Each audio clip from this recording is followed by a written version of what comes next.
Oh, all right. Trying to be awake this morning. Woke up at like 5 a.m. and couldn't get back to sleep. That's okay. I was able to come to the shop and get some stuff done, so that helps. Ooh, needs to be adjusted a little bit. There we go.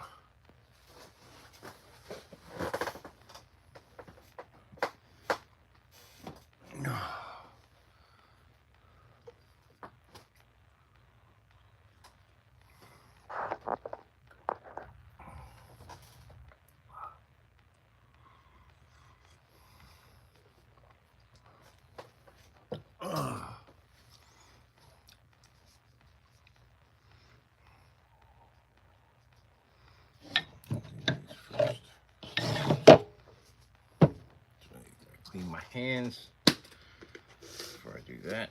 So I was handling paint earlier, just to be sure. You don't want paint on your hands while you're working with finished product.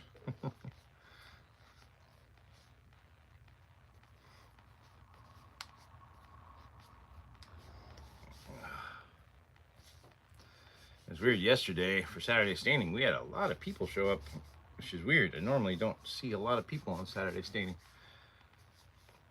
I wonder if I'll have the same for Sunday. We'll see.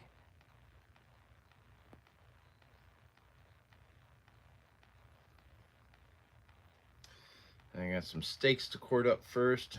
Then I got some stuff to buff out. And then we got a bunch of Yawara to cord up and some other fun stuff.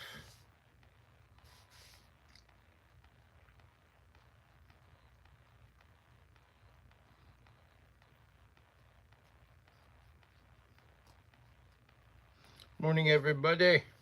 Sorry, I was cleaning my hands off here. I got some steaks to cord up first this morning, and then I got some Yawara to get corded up.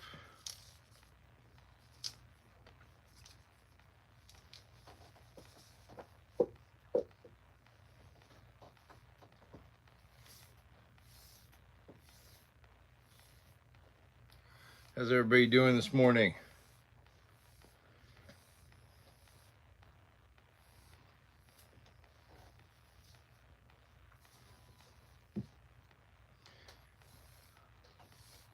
What's up, everybody? Welcome to Sunday Finishing Work. Oh, shit, and I made a knot.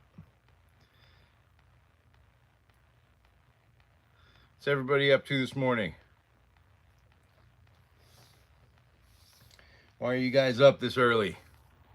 No one should be up this early.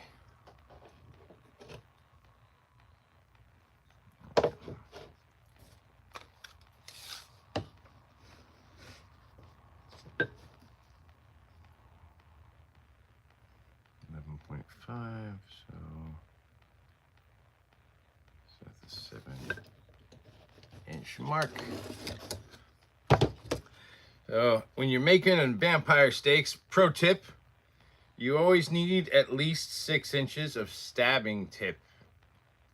The reason for that is because the distance from the sternum to the heart is roughly 6 inches. So you always want to have at least minimum 6 inches. Otherwise, you're just gonna make the vampire mad. So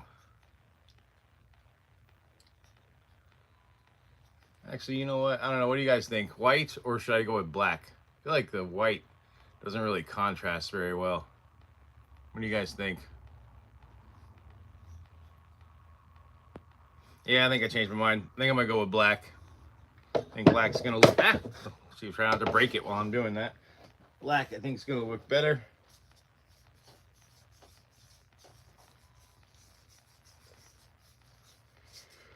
Oh, it is early. I was hoping I'd get to sleep in, which for me, sleeping in is like 6 a.m. But for some reason, my body decided we needed to wake up at 5 a.m. and then it wouldn't let me go back to sleep. So thanks a lot, brain.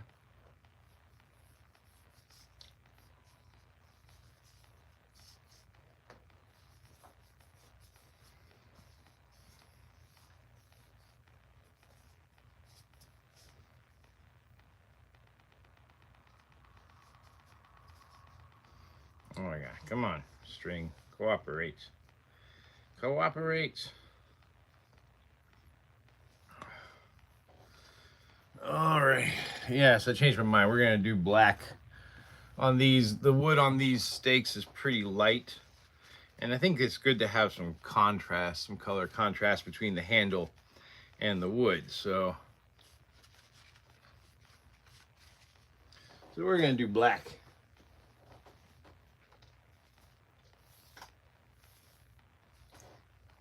Gotta measure out that tip again. About 7-inch. 7-inch tip is good. That gives you some leeway. So you're definitely gonna reach the heart with a 7-inch stabbing tip.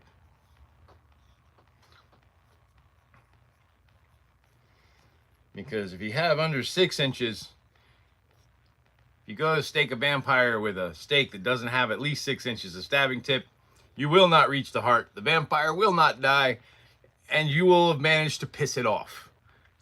Which, yeah, wouldn't recommend.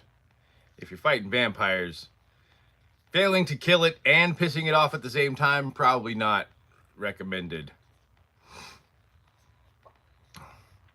But yeah, when you make weird shit like I do, that's the kind of stuff you end up researching. Like, how far is it from the front of the chest to the heart?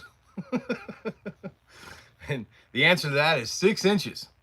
So you got to have at least 6 inches of stabbing tip on your wooden stake to make sure you reach the vampire's heart. And that is assuming that you go to the sternum and assuming that your vampire is not extremely muscular or overweight. Because if they are, you know, like they work out, they have bigger chest muscles, you may not reach the heart. Or if they're very overweight. So it's always good to have, I would recommend at least 7 inches of stabbing tip, just to be sure. But 6 inches is your minimum. So for all you vampire hunters out there, don't forget 6-inch minimum on those stabbing tips. Safety first, people. Safety first. What's everybody up to this Sunday? Why are you guys up this early? You shouldn't be up this early. No one should be up this early. I shouldn't even be up this early.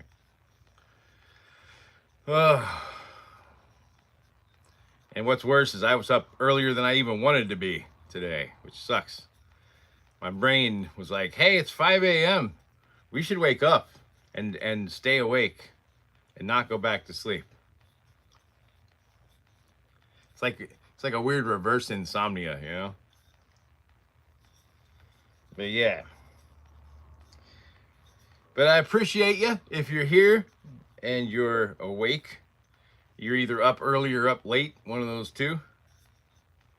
So thanks for hanging out with me at Sunday Finishing Work. We're gonna cord up the handles on some vampire stakes, and then got a bunch of stuff behind me over there I gotta buff out.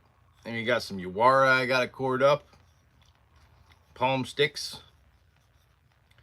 And I got a new cool limited edition vampire stake that I will only be selling starting next week. And we'll only sell this lot until it goes. And I'm going to start doing this every spooky season. I'm going to have a limited edition stake that I only make between like 12 and 20 of them. I'll probably make maybe 15 or 16 of these.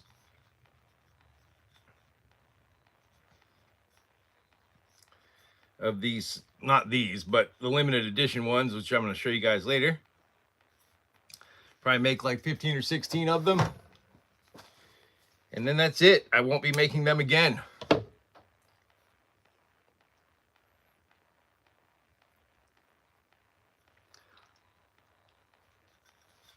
The ones I made for this year, that I'm making for this year, I did the proof of concept yesterday. They're going to be made out of Kamaru wood, which is pretty cool wood. It's kind of similar to Ipe, which is like an iron wood. Super strong stuff. I'm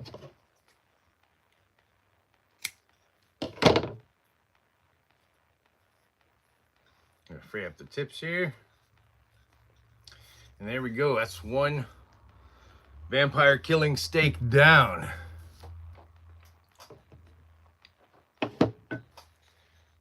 These, I make Joe stabs in my shop, and these are usually the cutoffs from when I make Joe stabs. That's what I make these particular steaks out of. These ones right here. I have a bunch of different kinds. Uh, Unfortunately, I went to make Joe stabs this weekend, and the blanks, which were the last two blanks I had in the shop, were both warped.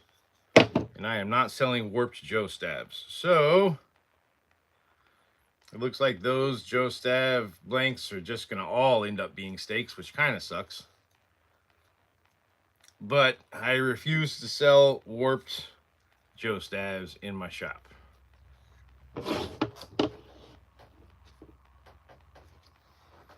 Because that's not fun. No one wants that. If you got any questions, feel free to drop them in the chat. What's everybody up to today? Let me know. Help me be a little less bored while I do this tedious cord wrapping work. You guys can sit there and watch me make my hands cramp. Yeah, that's even. All right. Just got to make sure they're even, these steaks. Because my stuff's handmade, so I try to make sure it's as consistent as possible. Obviously, with handmade stuff, it's impossible to get it all exactly the same. But I want it to be as close to the same as possible so that when the person gets it, it looks like the product picture that I used for the original one as much as possible.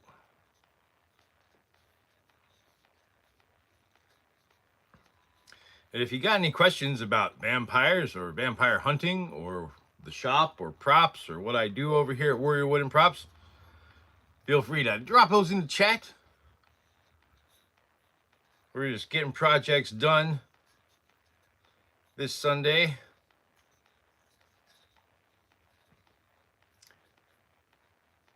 I had a pretty big turnout yesterday for Saturday staining, which is weird. Saturday staining, always usually no one ever shows up, hardly. I get like a few people here and there, but yesterday we had a good group. Unfortunately, I had to bail early because I had to go. I'm working in home renovations right now, and there was another contractor that's a friend of the guy that runs the business I work for, and he had a project that he has a worker, but the worker kind of pooped out on him, so he needed a hand, so I had to bail early to go help him. So I had to rush off yesterday. So my Saturday staining yesterday was only like a little over 30 minutes, and then I had to run. So who knows, maybe I'll get some people to show up today.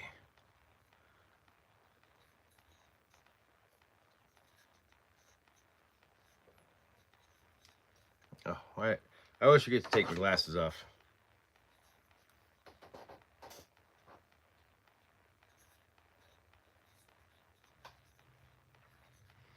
This one's almost done, and then I got a couple of white ash steaks, which I haven't decided if I'm going to make them or sell them separately, or if I'm going to sell them as a pair. Maybe you guys can help me decide. That is one of my favorite things about lives, is that you guys can help me make decisions. One more round and we should be good.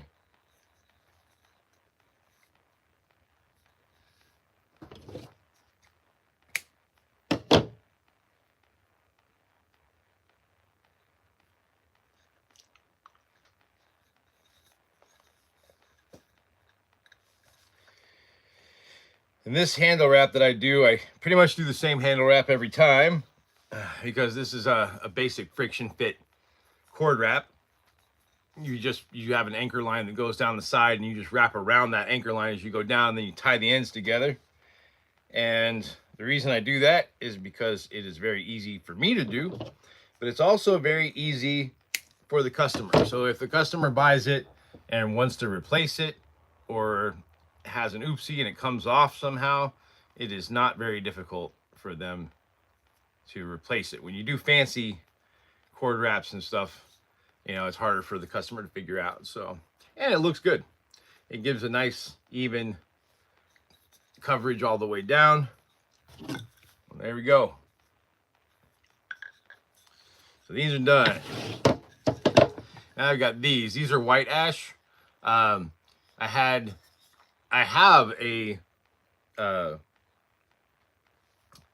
lot of white ash in my shop, but these actually came from a site I was working on this week at my day job. These were cut-offs from some white ash molding they were doing. The neighborhood that I work in is very swanky, so a lot of times they use very expensive woods. Everything from ash to mahogany, ipe, ebony. You see so many woods. They're crazy expensive. And what's crazy is this would have gone in the trash. So I like to reclaim wood when I can, because I hate seeing wood go to waste when it can be used for something. So I made some stakes out of these. What I'm trying to decide on these white ash ones, though, is if I should use the black on these with the white ash, or if I should use this the natural jute cord. Like, I don't know. It's not much of a contrast. What do you guys think? Black for the handle wrap or natural? I can also do green or red, but I don't feel like green or red really do very well not for vampire stakes anyway. What do you guys think? Black for the handle or natural for the handle? I think I'm gonna do black if you guys don't say anything. So I feel like black's pretty safe. Everybody, when it comes to vampire hunter stuff, I feel like everyone's cool with black.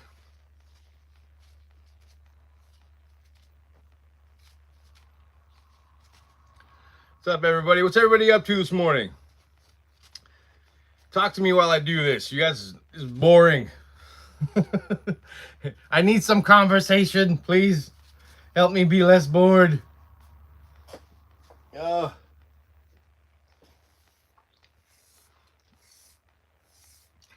we're gonna wrap up these handles. But yeah, these are white ash vampire stakes. These, the stabbing tip on these is, let's see, is about 10 inches. So plenty of clearance to reach the heart.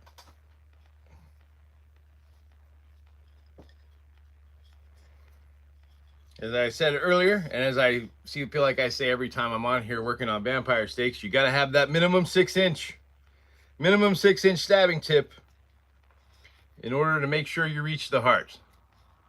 Otherwise, you just piss off the vampire, and nobody wants a pissed off vampire. If you're a vampire hunter, you need to make sure that you stake them on the first try, all right? And if that stabbing tip is less than 6 inches, you are not going to reach that heart, okay? That vampire is going to be pissed at you when he realizes that you just tried to stake him and failed. And you're probably going to get ripped to pieces. So, yeah, don't do that. Make sure, if you're using a vampire hunter stake, that your stabbing tip has at least 6 inches of clearance. I would recommend a minimum of 7, just to be sure. But 6 inches, that's your bottom. That's your ground floor measurement for a vampire hunter stake. So, and that's not the whole stake. That's just the stabbing tip. The stabbing tip's got to be 6 inches. It's like this. Stabbing end is 7 inches to the handle, and then you got about a 4-inch handle.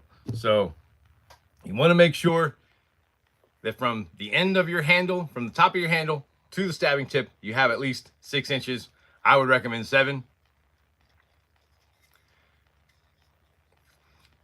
Any less than that, it's your funeral, or your undeath. One of those two. Who knows? Vampire might turn you. I don't know. I highly doubt it, though. I sometimes think, though, as I get older, like, if I were to meet a vampire, I think I'd probably be like, "Hey, man, so immortality, how's that?" Because I think I might give that a shot.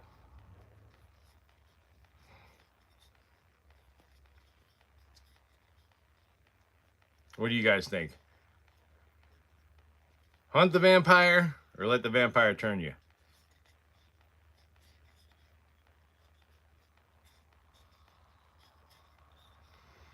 Yeah, spooky season is in full effect, my friends. Like, I have had so many vampire steaks sales in the last month. It's been nuts. Even more than usual. If you're looking for vampire steaks, you can go to my bio. My link tree should be in my bio. And you go to the eBay store link in my link tree. I probably have the widest selection of vampire hunter steaks you are going to find anywhere. I make them out of all kinds of different woods. I make a number of different designs. I've got everything from fancy daggers to basic, just your basic round steaks like these, your pyramidal tip, kind of squared off steaks like these white ash ones here. Oh, and I got this cool limited edition steak that I just finished the proof of concept for this weekend. I'll show you guys that when I'm done here. I got to buff that one out after I'm done here. So that one's made of kumaru wood. I think that's how you say it. Kumaru, I think. I'm not entirely sure. I believe it's a South American wood. It's pretty cool stuff. It's very similar to ipe. It's super strong, super dense. It's insect and decay resistant.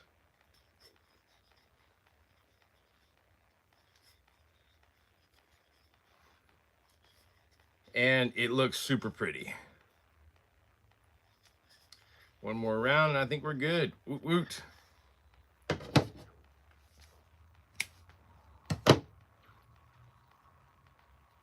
What's up, everybody? And those live numbers keep changing. I look up 1 minute I've got 5 people, the next minute I got 18. Now I got 24. Good gracious. What's up, everybody?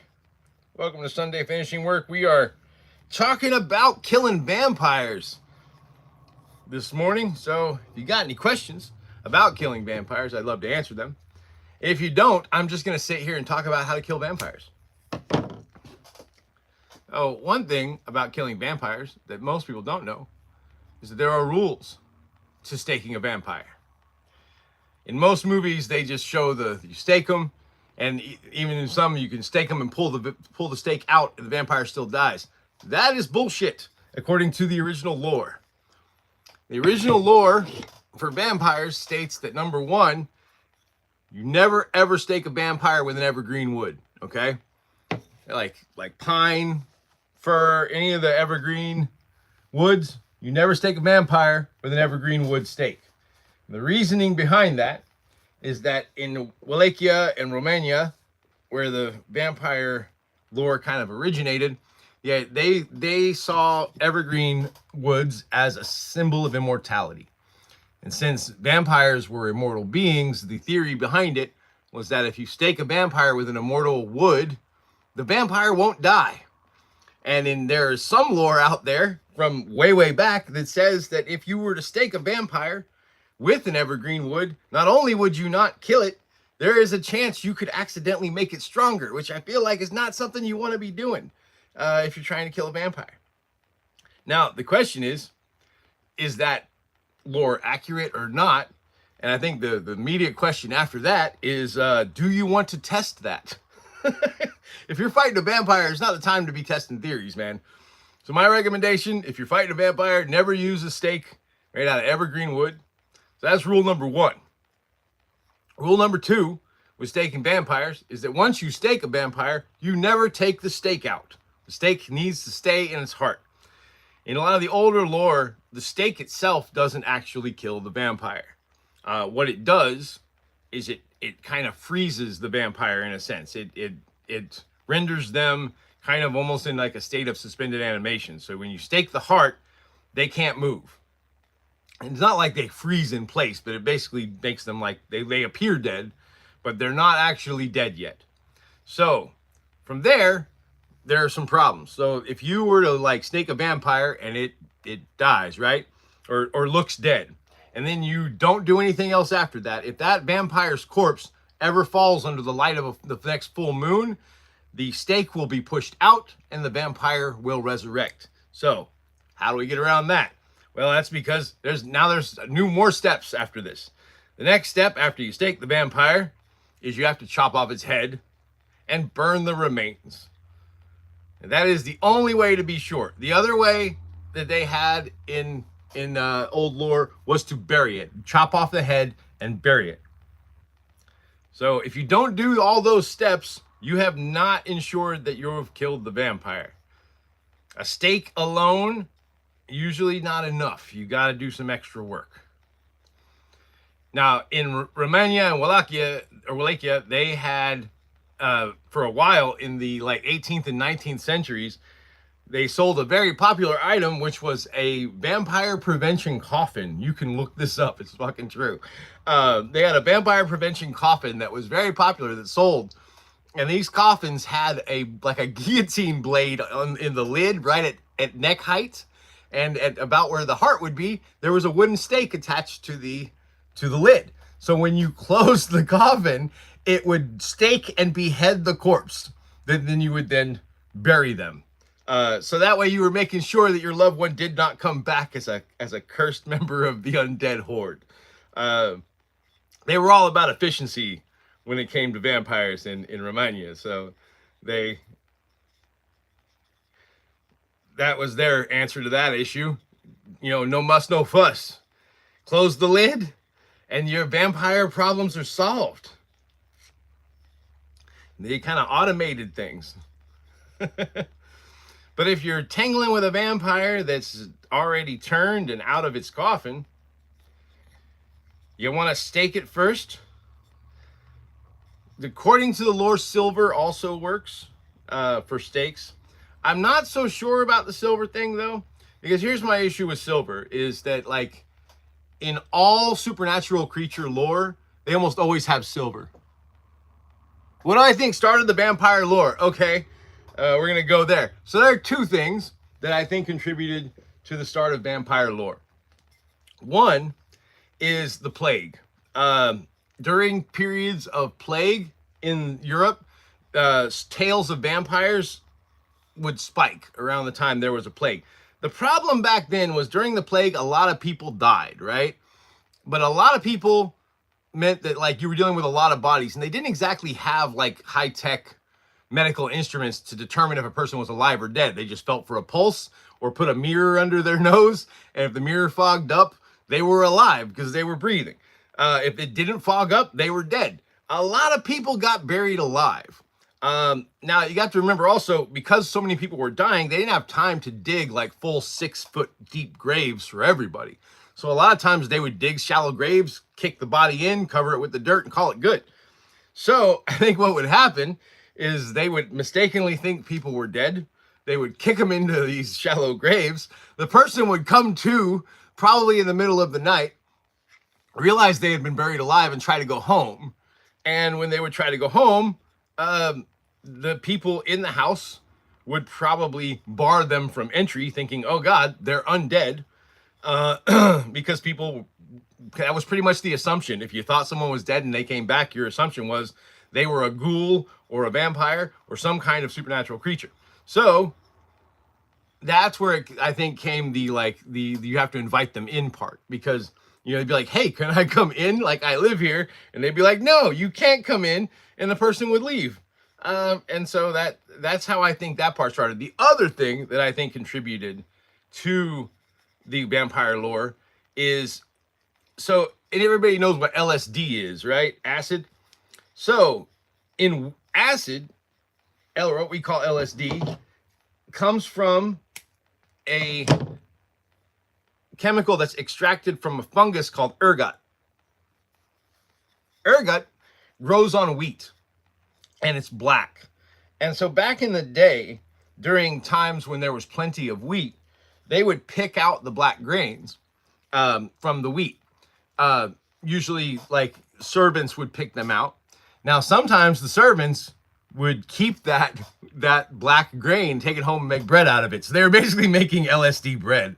And then during times of famine, for example, they didn't pick the grains out because they had less wheat. So they would basically bake their bread with LSD in it. And so people were walking around tripping balls because famines and plagues tend to kind of go hand in hand. So for a lot of our history, but when I say our history, I mean up until about 100 years ago, there were plenty of periods where people were walking around tripping balls and they didn't know because, because of ergot, because we didn't really know that ergot was a hallucinogen until about 100 years ago, or at least it wasn't common knowledge. So anytime there was a famine or anything like that, you would see that where people would start having weird visions. Also, a lot of werewolf sightings also coincide with periods of famine and plague. So, people are walking around high as kites, tripping and seeing shit that's not there. And so, I think imagine being on LSD and a family member that you buried earlier that day shows up at your door. You'd freak the fuck out. You'd be like, holy shit, like they're undead. Your brain wouldn't go to, oh, we accidentally buried them alive. Your brain would go to, oh my God, our family member is a vampire. Kill it, And of course, the wooden stake thing, it's funny, is if you stake a vampire, they die. But guess what? If you stake a normal person, they also die. So, but that's where I think vampire lore most likely came from. Most likely came from periods of famine and plague where people were buried alive and a lot of people were tripping balls and didn't realize they were tripping balls. Because if you don't know, I think that's worse. Like if you take LSD, you kind of expect to have hallucinations, right? But if you take an LSD and you don't know you've taken LSD, like holy shit, dude. Like, can you imagine being on LSD and not knowing that you've ingested it? Like you would be running around seeing shit, hearing shit, and to you, it would just seem like these things were real because you had no reason to think otherwise. So yeah, that's my personal theory on vampires and vampire lore. The second possibility is that there were actually vampires running around Romania from about the prehistoric times until about 100 years ago.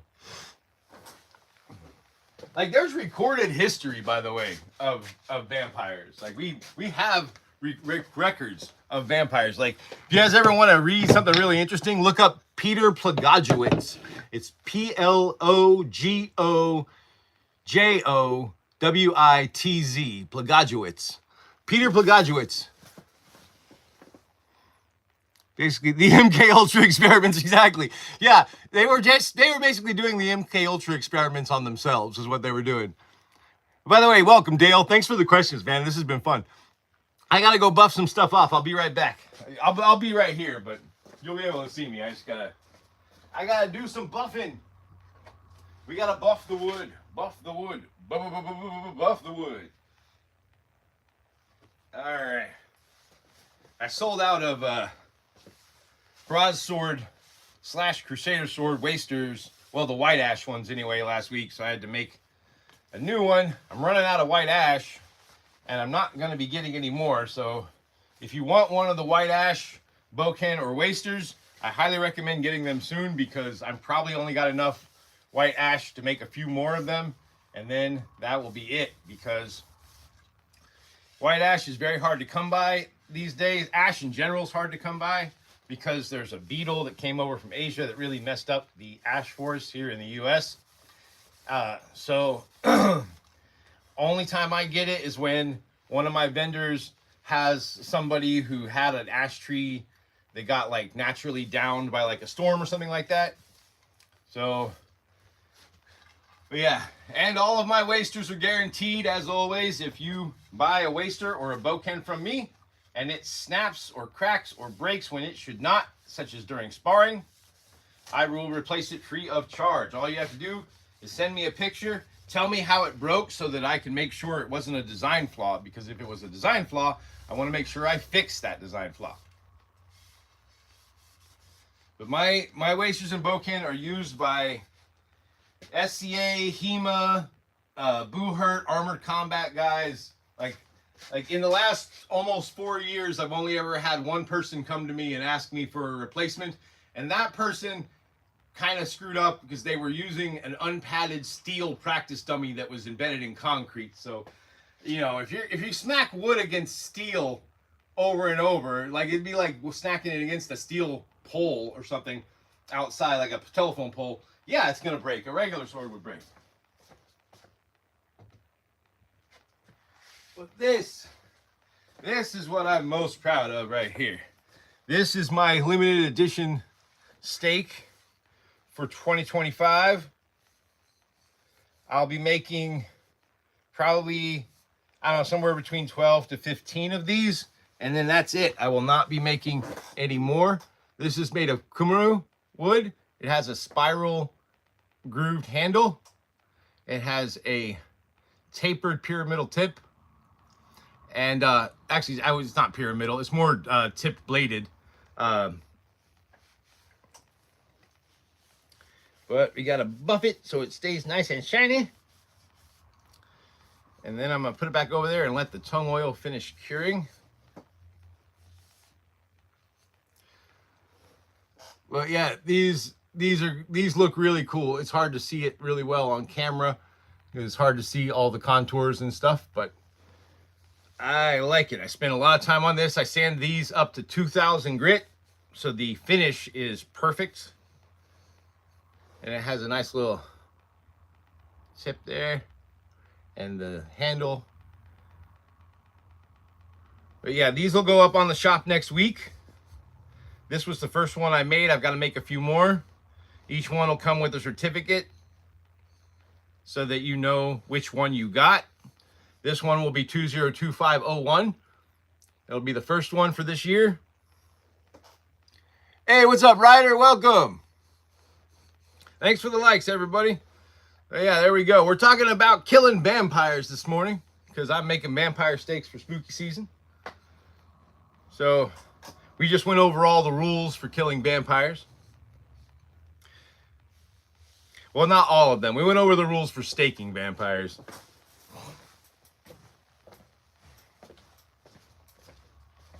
All right, now I gotta get these Yawara.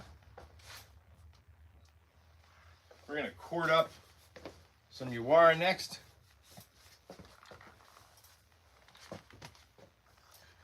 Oh, I don't know why I put my glasses back on. Are those? Yes, they are 100% for vampires. I have the widest selection of vampire killing steaks you will find anywhere on my shop. I have steaks of all shapes and sizes, all different wood types.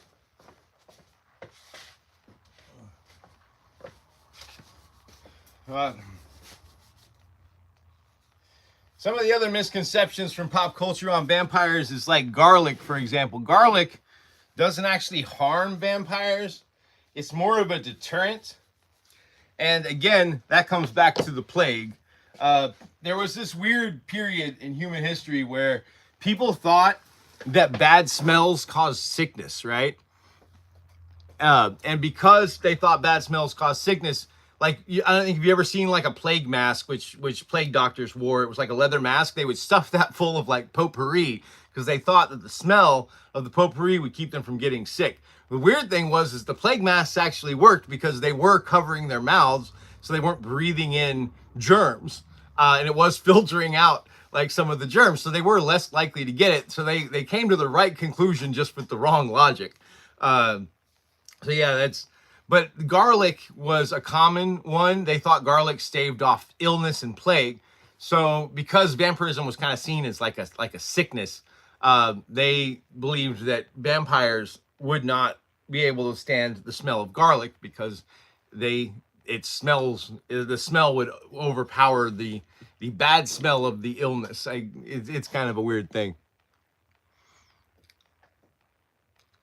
These that I'm bumping now, these are Yawara. These are my shop's specific design. They're tapered in the center. I'm gonna cord these up. A cord will go into these holes here. Your two middle fingers go into the cord and it anchors it to your hand so that you can drop it on the floor so that you can use it as an augmentation of your fist. These are used in Japanese karate, traditional Japanese jiu-jitsu, judo, aikido, and there are some Filipino martial arts that also use this. In Europe, they tend to call these palm sticks. I tend to sell a lot of these to people in Europe. I'm not sure what they're using them for. But I also sell a lot of them here at home, mostly to martial arts people. I make a lot of different kinds of Yawara. Those right there are hickory. These are also American hickory. Those are the tapered kind. These are the non-tapered ones. This one will probably sell by itself because it's got a cool little grain pattern there. But these are non-tapered. And I also make them out of exotic woods as well. I have a couple that I made out of Kumaru that I'll also be cording up today.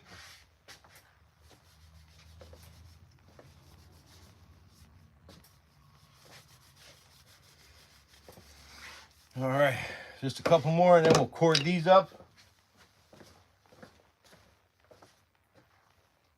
And then I also have a prop machete that I had to put a last coat of paint on this morning, and I'm not sure if it's dry yet. But if that's dry, we'll cord up that handle last. This here is the Kumaru. I call these pocket Yawara. They're about 6 inches. So they fit nicely in a pocket or purse. These particular ones here, these are flat, so they're very easy, again, to stick in like a back pocket without them causing problems. So you have that at hand. Another group of people that seem to be big fans of the pocket of the Yawara are bikers. I'm not quite sure what that's about. What else do I make? I make all kinds of shit, dude. I make practice weapons for HEMA, Buhurt, Armored Combat, SCA. I make boken for Kenjutsu, Kendo, people practicing any kind of sword work. I make vampire stakes. I make props. Matter of fact, one of the props I sold out of this week that I need to make new ones is I make con-safe sai. So these are rubber sai that are made from an injection mold, and then I paint them and wrap the handles. Depending, I have 2 different types I make. One is a Ninja Turtle style, and one is an Electra style ones. I sold out of both of those this last week. It was Halloween, you know, so I've got 1 set left. I haven't decided if I'm going to make the Raphael Ninja Turtle ones or if I'm going to make the Electra ones. I haven't decided. No, I don't sell them to the UK. No. I want to say I've gotten a lot of them. I've sent to Yugoslavia, Latvia, and Israel is the 3 of the places that I've had people buy them from overseas. I know Israel, not exactly Europe, but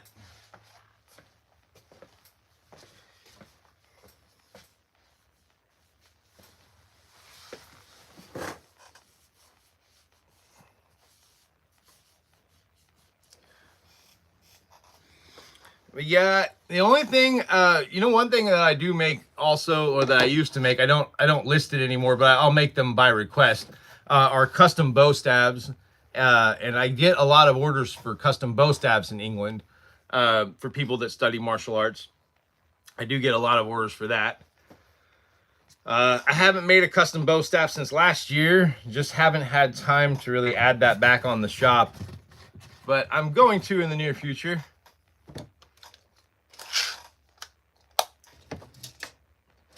I gotta measure out some cord here.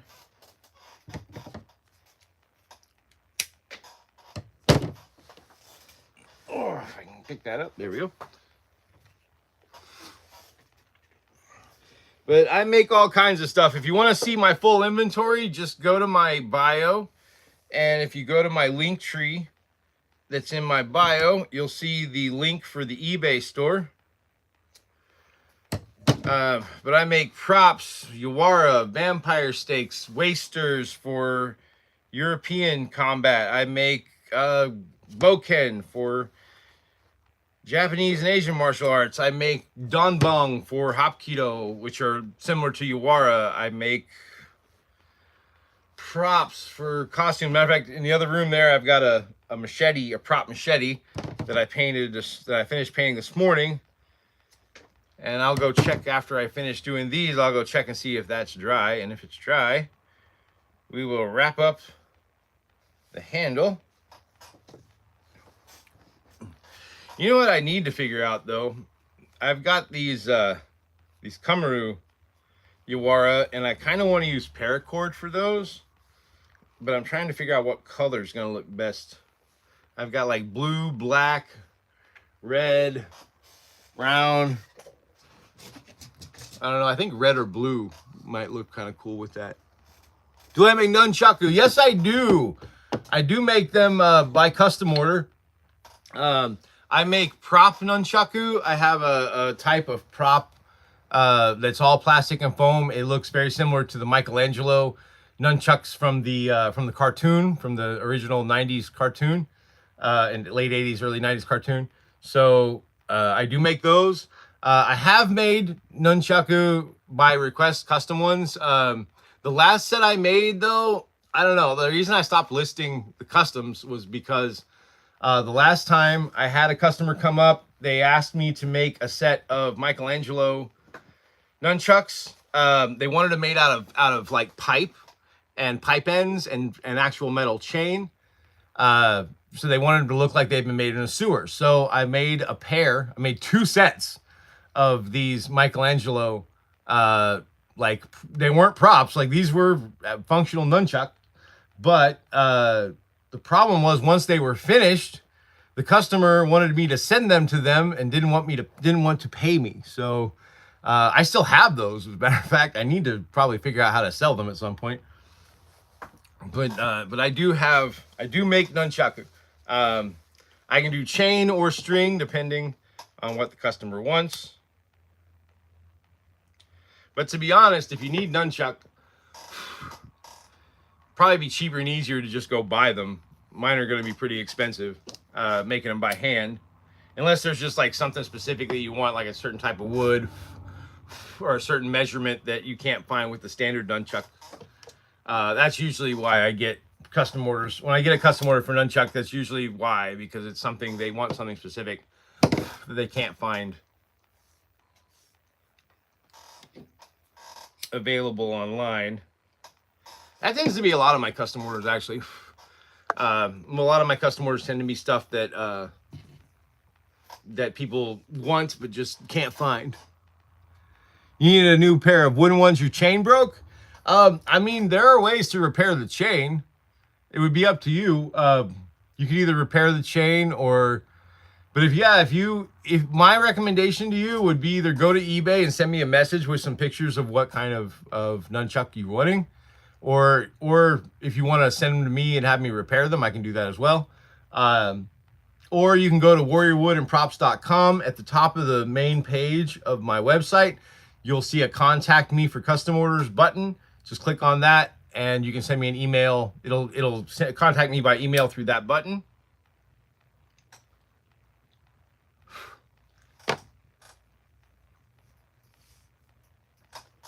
And I can get you squared away.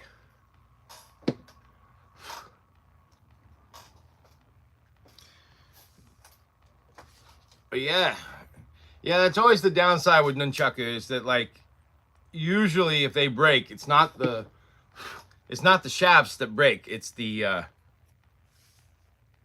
chain or string. It usually seems to give out first. Or if you're using a chain one, depending on what kind of chain chucks you're using, or the swivels on the chain or the bearings in the swivels for the chain will give out after a while. But yes, I do make them. It just kind of depends on what you need. So yeah, just shoot me a message on eBay or through my website and let me know what it is you need, and we'll talk it out. I'll get you squared away. But yeah, if it's a weapon and it's made out of wood, I probably can or have made it. Another thing that I've started making recently is I make tenarashi tessen, which are they're Japanese war fan clubs. They're shaped like a folded fan. but they're actually made of wood. They're not an actual fan. They were used by daimyo and samurai, these folding fans, which were called tessen because the slats in the fans were made of iron. They would often use those for disciplinary reasons. They'd smack their subordinates over the head with them, or they would use them as like a tertiary weapon if needed for self-defense. But the problem is those iron fans that they had like paper in between the slats. They were very expensive. So you don't want to go smacking people, you end up breaking them, and you got to replace it. It was expensive. Just go to any of the listings, and there should be a contact seller button somewhere in there. There should be a contact seller button somewhere on it. Just go to any of the listings. There's usually a contact seller button, like for if you have questions. So just choose a listing and contact me that way. And I'll check it after I get home later today, as I'm gonna be on my eBay stuff, adding things to the shop later today. So I should be able to see your message today, and I'll get back to you on it. And there we go. So that's my these are my tapered style Yawara. The taper, when you close your fist on it, it causes it to squeeze into your palm, so it gives you a much firmer grip. While you do have that cord there, even with the cord, with the kind of straighter Yawara, there does tend to be a little bit more of a slippage in your palm. So with the taper, with that, there's no slippage. Like as soon as you wrap your fist around it, it is firm in place. So you have something that does not slip. My shop is the only shop that makes these. I made this design specifically, so that is my shop's design. You will not find that anywhere else. Now, as for these are the flat ones. They're just a regular, normal, traditional design. Some people prefer the traditional, so I try to make both.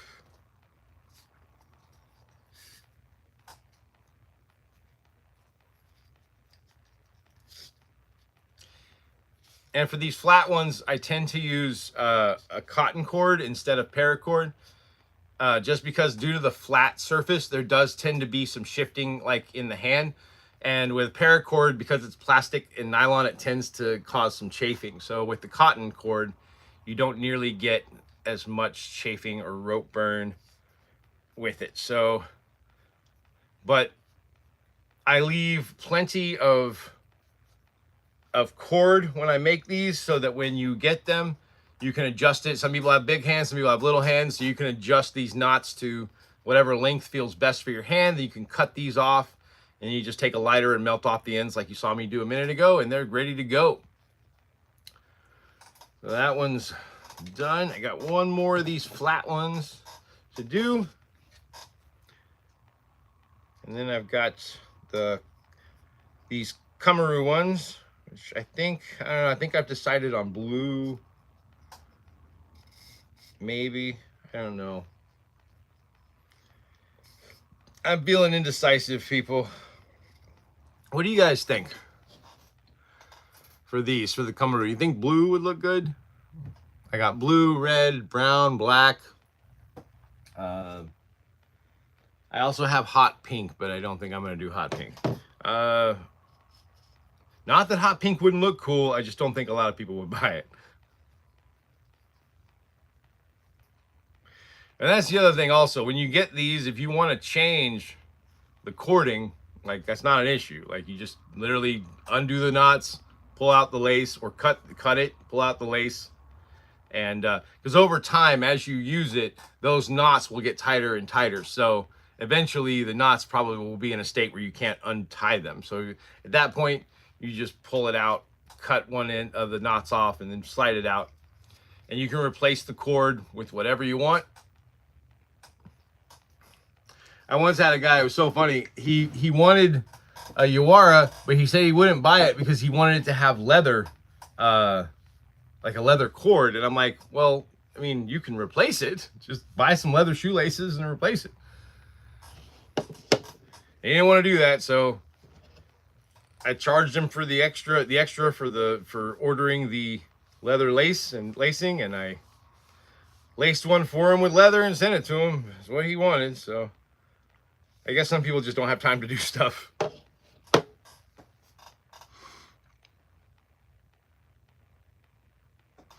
All right, let me get the cording for these. What do I do with my glasses? There they are. Or wait, you know what? I've also got gold. What do you guys think? Gold? Gold might look good. I think gold would contrast well with that. What do you guys think? Gold or blue? Help me make a decision, people. Oh, hey, I think I just got your message, Dale. If you sent it to me on eBay, I think it just came through. I just got a notification, so I'll check that when I'm done at the shop today. When I'm back at the house adding stuff to the shop, I will check that and get back to you. So let's see.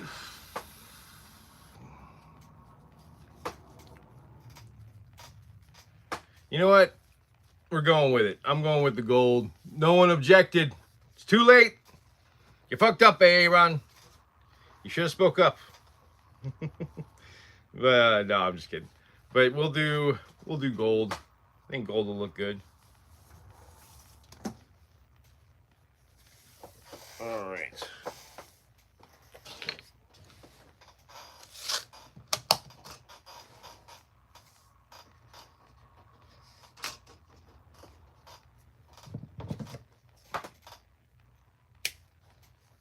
Gotta be careful of my fingers with these scissors, man. These are sewing scissors. They are the sharpest freaking scissors I have ever had in my life. And I am not proud to say that I have cut myself with them quite a few times.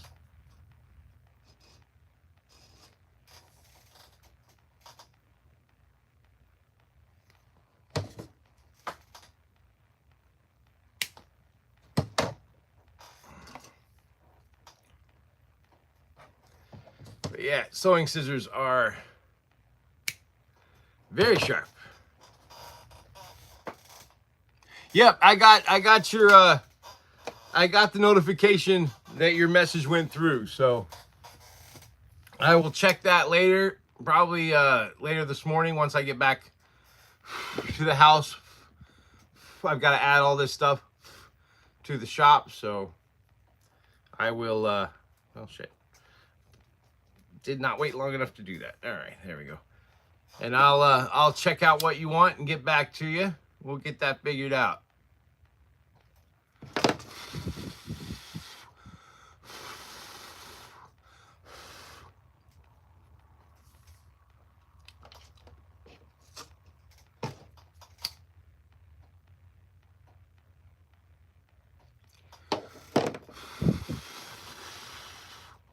And if you're wondering why I'm doing this, you got to melt off the ends because the interior cord in paracord tends to slip out of the sleeve. So it's best to melt it off so that interior cord stays put.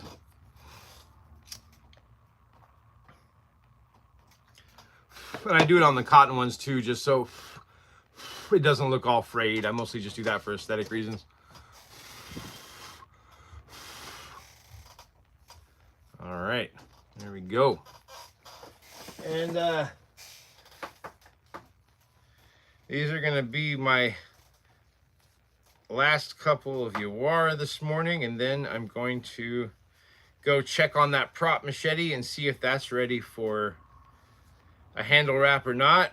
I don't know if it will be.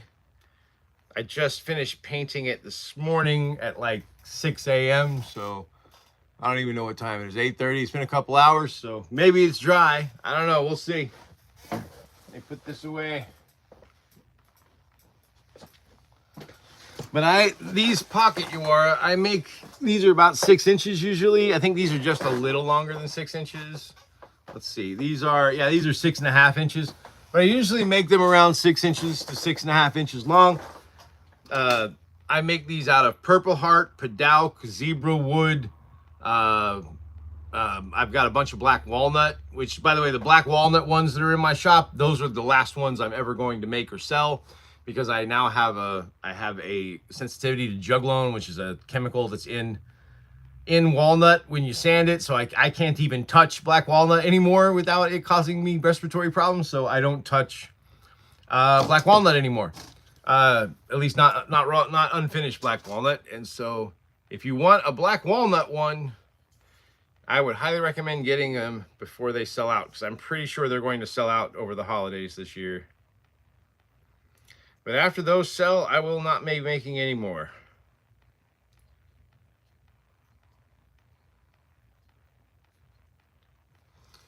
All right, what do we think? With the gold, that looks all right. Probably could have done that a little tighter.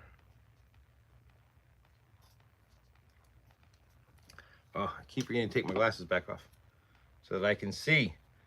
My glasses help me see regular distance, but up close they are pretty useless. Oh, get in here. Trying to tie a knot with one hand. There we go. That's better. But these pocket Yawara, probably one of my most popular items, honestly, which is odd, but they are very pretty. They're finished nice. A lot of people buy them. I have a lot of like martial arts families, people that have a lot of friends and family who are more into martial arts, that buy these as Christmas gifts or stocking stuffers.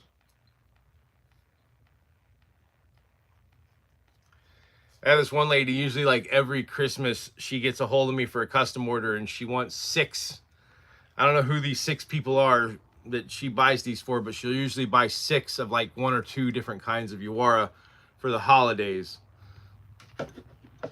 So, and gives them out as gifts to people in her family, I would assume. I'm not sure, but she uses them as Christmas gifts. So, and that's the other thing. If you ever want a bulk order, like a lot of times people think, oh, he doesn't have enough of them in stock. I can always have more in stock. You just got to contact me and be like, hey, you know, like if you see something on my shop and I only have 1 or 2 of them and you want to buy 10, you just contact me and say, hey, I would like to order 10 of these, and I will just make 10 of them for you at the same price. If it's on sale, you'll get the sale price whenever I make it. So, you know that, or whenever I charge you, I'll charge you the sale price. All right, well, that's all my Yawara. Let me put this stuff over here in my finished area, and I'll go check on that machete. Hopefully that it's dry.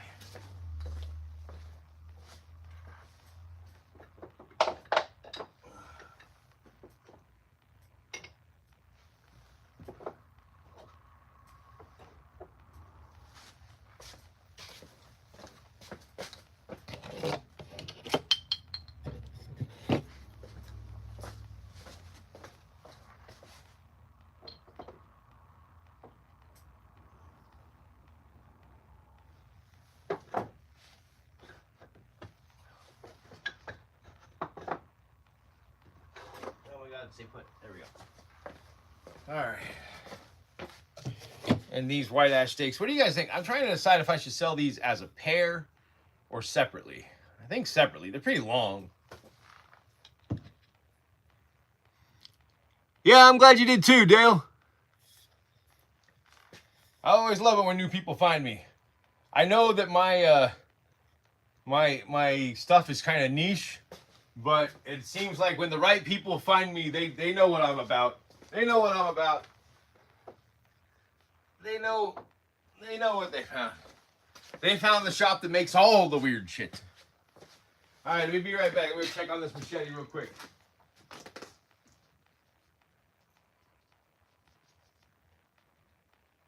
Yep, all right. Seems like it's dry to the touch. This is my prop machete. I paint it, and then when I'm painting it, I use a crimper to put some denting in it so that it looks lightly distressed. And I just got to take the tape off here. But I only really make these around Halloween. I've made a couple that they keep selling, so I keep making them. This is one of those items that I just kind of, I sell one, I make one.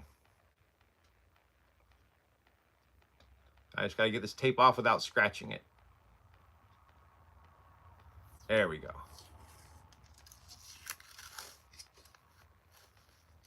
And for this one, I am probably going to put, I haven't decided. I'm thinking I'm going to put blood effects on the blade for this one.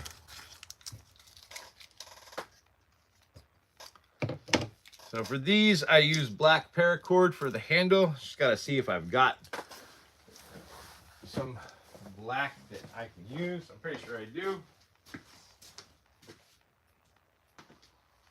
Because I've got like a giant spool of black, but I don't think I want to bust that out for this. Yeah, that's enough. That should be enough for this handle.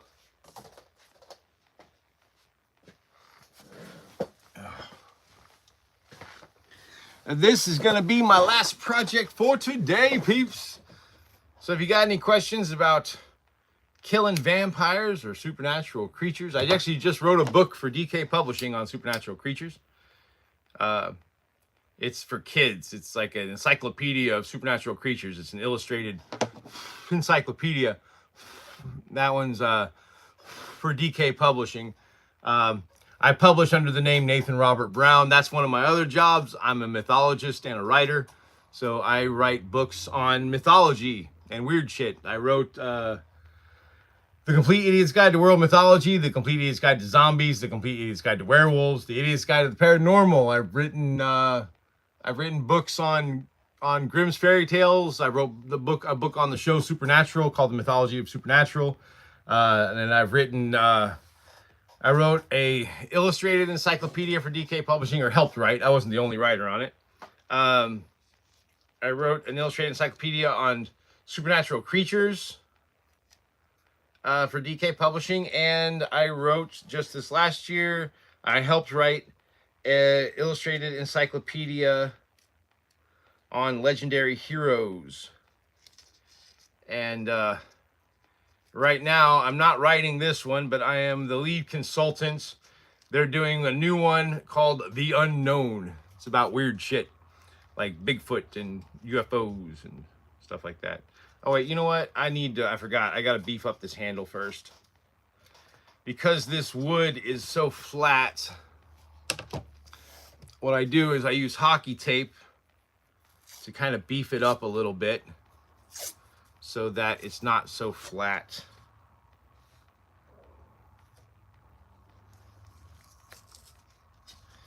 Hockey tape is great because it stretches over contours very well. It's stronger than like athletic tape, which I use sometimes, but for stuff like this, I try to use hockey tape. It just does the job a little better.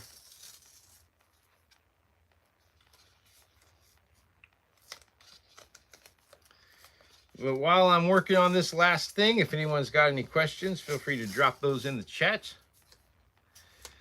And I know what you're thinking, like, why does he make prop machetes when you can just go to Spirit Halloween and buy a plastic one for like 10 bucks?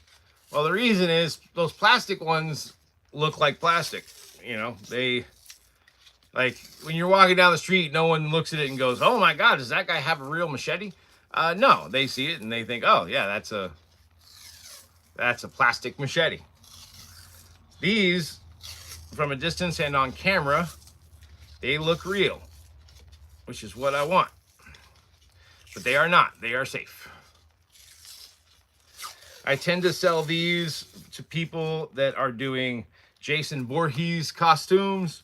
I also sell them, oddly enough, one of the groups that seem to buy these are people that are working in haunted houses or scare zones, or you know, they're scare actors for different things. I think that should be good.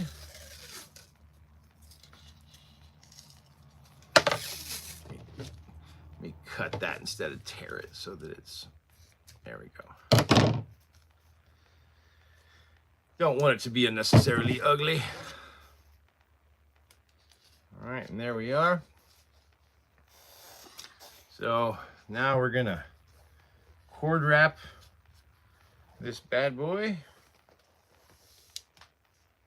And it just puts a little bit more of a rounded feel to the handle. The paracord will add to that, and it also helps the paracord grip the handle a little better. But man, it's a pain in the butt to get these started on this flat wood. There we go.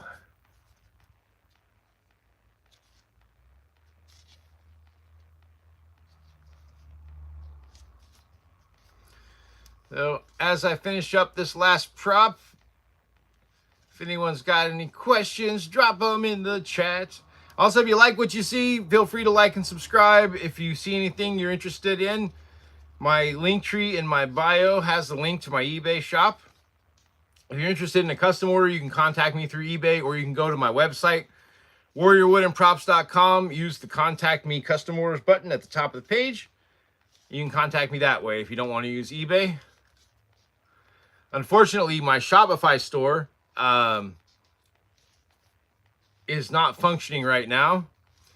I have somehow lost access to my Shopify shop, and I can't get a hold of Shopify to help me fix it. And I can't even get a hold of Shopify to help me cancel my Shopify, because I now have a website that's completely unusable. Thanks, Shopify, for screwing over your sellers with no customer support at all. Yeah, Shopify worked great until it didn't. My shop hadn't even been open on the Shopify store for like a few months, and then I had to take a month off in the summer for some family stuff, and when I came back I couldn't log into my account, and there's no customer support number for Shopify, so you're just SOL if you have problems with your Shopify shop. The only thing they do have is an automated bot. They have like an AI bot that you can talk to. And the AI bot just constantly tells me the same thing and doesn't really understand what my problem is. So that's a pain in the ass.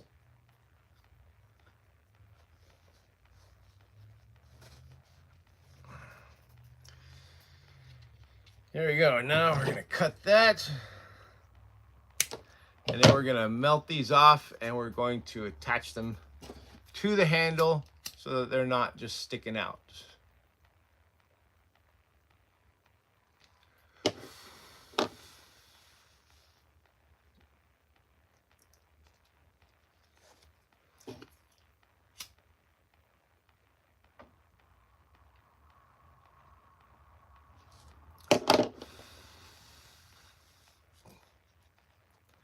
There we go. And now we got a nice little dinged up prop machete. I'm trying to decide if I want to put blood effects on this or not. What do you guys think? Should I just leave it like that? I figure if people want blood on their prop machete, they can just put red paint on it, get some nail polish, and put blood on it themselves. What do you guys think? Just leave it like this and let people put blood on it if they want? Or should I put blood on it?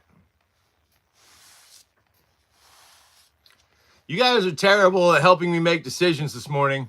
Just saying. For those of you who are hanging out with me this morning, thank you so much. Thank you for the likes. Like I said, if you like what you've seen, feel free to like and subscribe. If you're interested in anything you've seen here, or if you're interested in a Halloween prop, this week is the cutoff for custom orders for Halloween. So if you want a custom order that you need before Halloween, you need to contact me before Friday. So please contact me before Friday, because as of Friday, that's it. I will not be taking, because I can't get it done in time unless it's something super simple. You know, like if you need something like this, I might be able to do it in time for Halloween if you contact me after that. But if you want like a custom battle bat or a baseball bat. Oh yeah, earlier, that's what I forgot to tell you guys about, but I'll talk about that in a second. But if you want like a custom baseball bat or battle bat or anything more complicated, basically the end of day, midnight on Thursday is the cutoff. So you need to contact me by then. I need to wake up on Friday morning and see your message for a custom order for Halloween. I already have custom orders coming in for Halloween that I'm working on, so I only have room for maybe 3 or 4 more custom orders. So I don't have that many slots available. I'm only one guy in a shop. I don't have a team. I don't have employees. It's just me. So if you want a Halloween prop that's custom, contact me. We'll get that knocked out. Other than that, yeah. Now, if it's just a regular custom order, you can contact me anytime. Like if you don't need it before Halloween, that's all good. So just contact me either through eBay, or you can contact me, like I said, at warriorwoodenprops.com. Use the contact me button at the top of the page. Let me know what you're needing, and I'll get that knocked out for you. I start, if you were looking for something for like Christmas or the holidays, I start working on those custom orders after Halloween. Because I can't really work on anything but Halloween orders during the spooky season. But starting November 1st, if you had a custom order that's not spooky season related, I will get that knocked out for you. You go throw this stuff away. I'll be right back. But if you got questions for me, drop those in the chat, and I will get to them before I leave.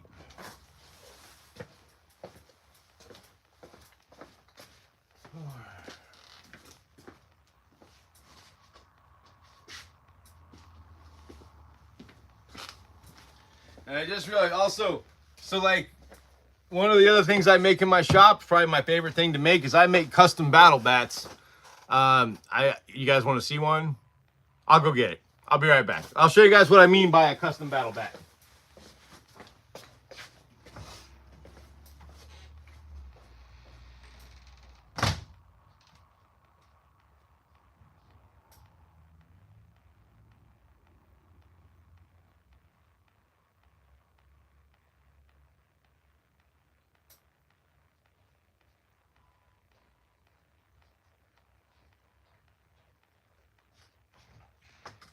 This is one example of one of my custom battle bats.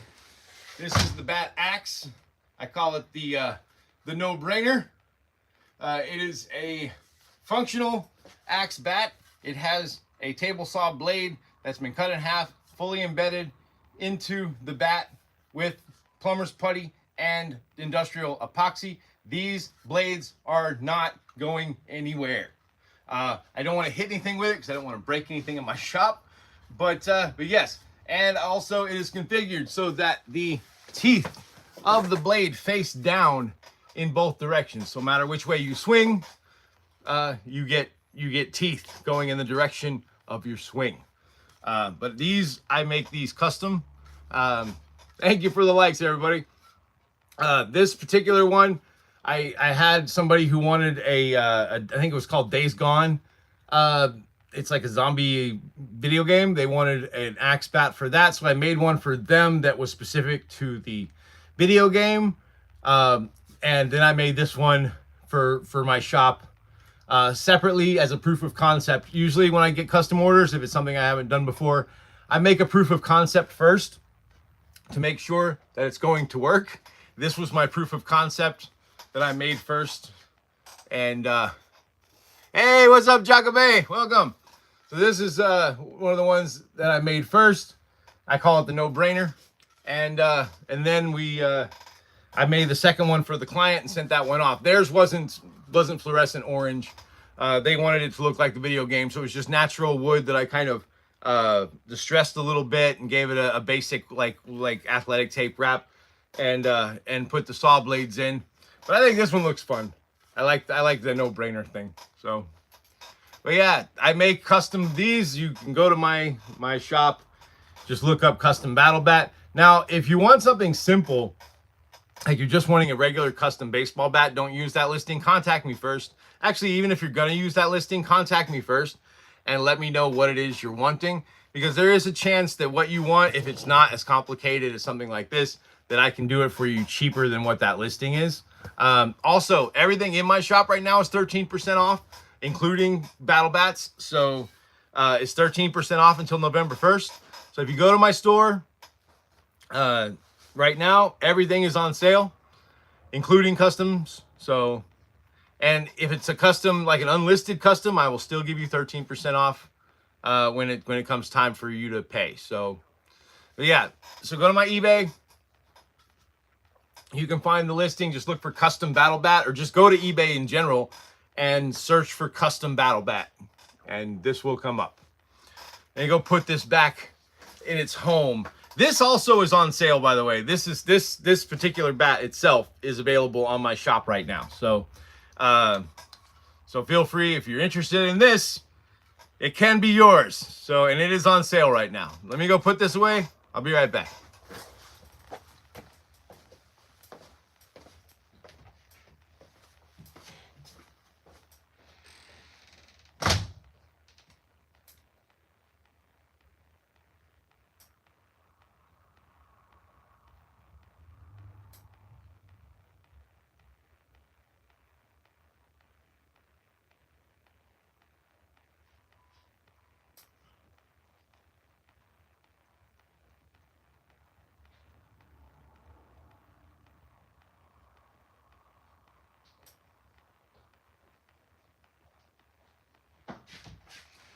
I'm going to show off one more thing before I leave. This is for the vampire hunters among us. This is a vampire hunter stake hammer. So you can swing it into the chest of the vampire. It has a vampire tip, or a vampire staked tip.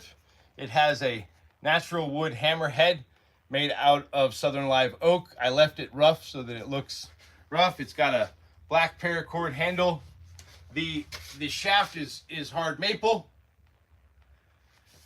That one's fun. I call this the scythe because it kind of looks like a scythe. It's got kind of a Grim Reaper look to it. And I have another one that's similar that has stakes going both directions on the hammerhead that I call the sagging cross, because the hammerhead had like a downward curve to it. So that one is also available on the shop right now. So if you need anything for Halloween, if you're doing vampire hunter costumes, especially if you're doing Buffy this year, please go to eBay and check out my shop. I have so many stakes. I have Buffy stakes. I have ruler stakes replicas from Buffy the Vampire Slayer. I have chair leg stake replicas from Buffy the Vampire Slayer. I have every possible kind of vampire stake you can think of on my shop. So if you're doing vampire hunter cosplay, or you're doing a vampire hunter or anything vampire related for Halloween, definitely go check out my shop. I've got, like I said, the widest selection of vampire hunter stakes you are going to find anywhere. I have never found any other one shop that has more different kinds of vampire stakes than I do. Hey, thanks for the likes, everybody. Well, I am wrapped up with all my projects for today. So unless you guys have any other questions, if you do, feel free to drop them in the chat. I'm going to go ahead and wrap it up. I'm going to go put this away. If you've got any last minute questions, feel free to drop those in the chat. As I said before, my shop is in my link tree in my bio on eBay, Warrior Wood and Props. If you want to do a custom order and you don't want to go through eBay, you can go to warriorwoodandprops.com. You can use the contact me button at the top of the page on my website, and that will contact me if you're interested in something that you don't want to do through eBay. But anyway, let me go put this away. I'll be right back. Drop me those questions if you got any, because I'm done after this. I'm going home. I didn't get to have any time off yesterday.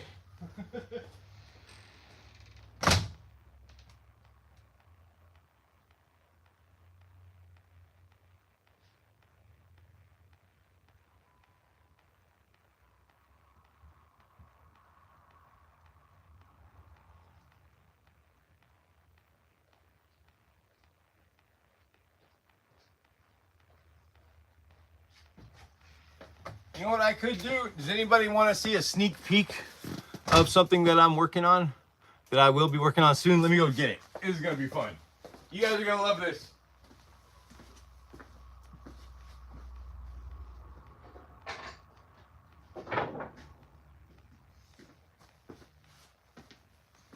So I had an acquaintance recently gifted me this giant piece of rosewood. It is huge. And so I am going to cut down and shape this thing out and make a giant, like, Polynesian style war club. I'm going to shape all this out. It's going to have either shark teeth or bone spikes or something of that nature embedded in both sides. And I haven't figured out what I'm going to do with the handle yet. It'll be some kind of a natural material for the handle. And but yeah, I gotta shave it down and shape it out and all that. But it's probably gonna be about 4 feet long. It's gonna be a beast. It won't be nearly this big when I'm done. Well, it will be. It will be about this big when I'm done, but it won't be as bulky. I'll balance it out a little bit. But yeah, I'm gonna start working on this next week. Also working on a kanabo next week.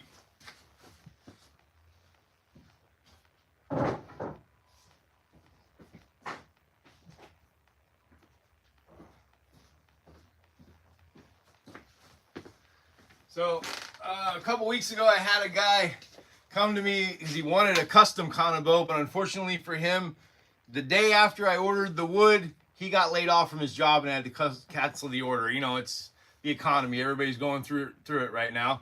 But I have the wood still, so I'm going to make a kanabo club out of this. It's a Japanese oni club, like it's very commonly seen. Samurai did use them, but oni demons in Japanese mythology also loved to wield them. So it's going to get a handle down here. This is all going to get studs and spikes all around it. Should be a good time. I don't know, we'll start working on that next week too.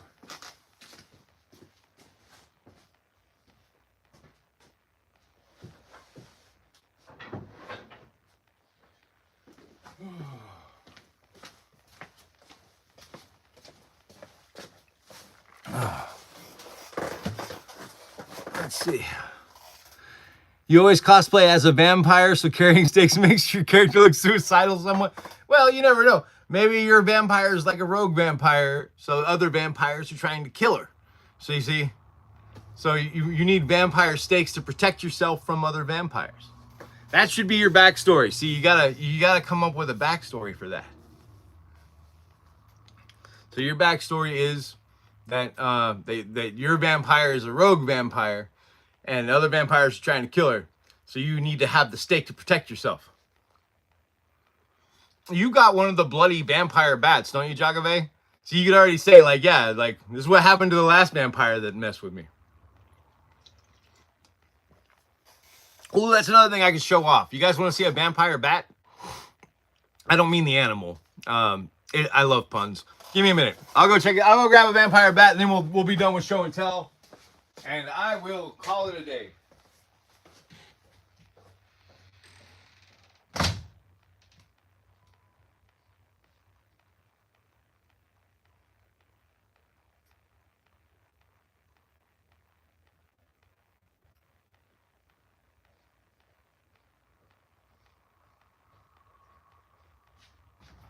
So funny story, a couple years ago I made one of these as a joke, actually probably about 3 years ago, a vampire bat, because it's a baseball bat with a stake tip. So the whole joke was that it was a vampire bat. I have a few of these in different lengths.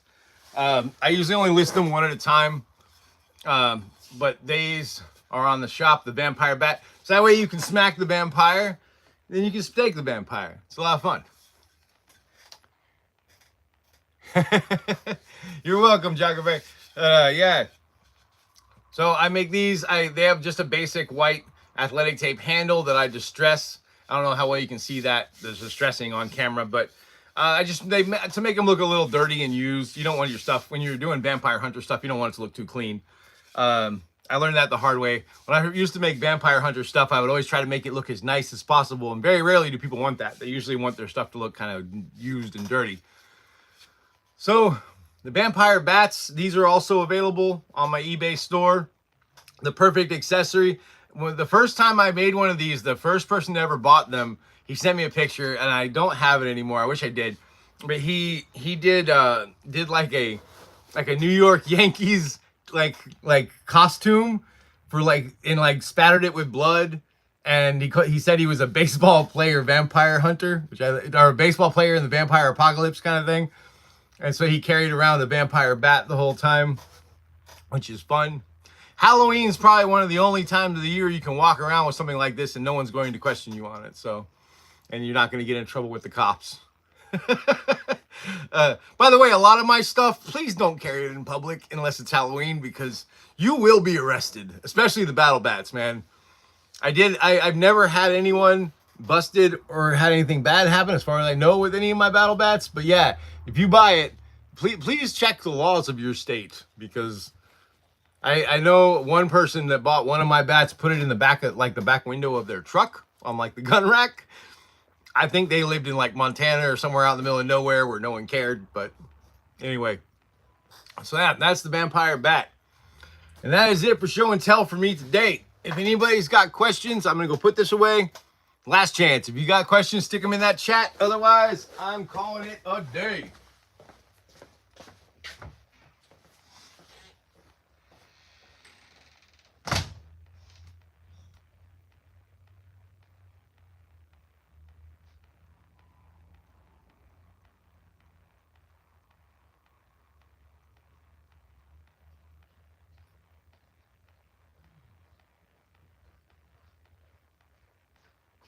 Woot woot.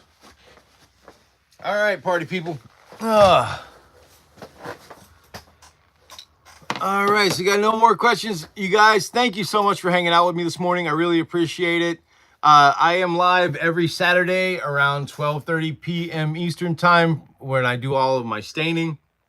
I am live almost every Sunday at 7:30 a.m. Eastern time to do all my finishing work. So if you like this, feel free to subscribe and come hang out with me every Saturday and Sunday while I finish all my projects. As I said before, if you are interested in anything you've seen here, my link to my eBay shop, you can find that in the link tree in my bio.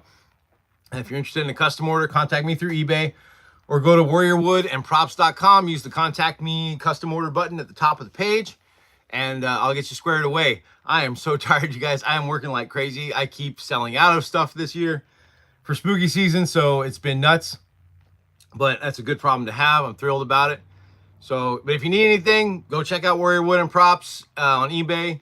And I'm out of here, you guys. Thank you. Stay safe too, Jacobe. Thank you, everybody. I'll talk to you again soon. Thanks for hanging out with me. I'm out.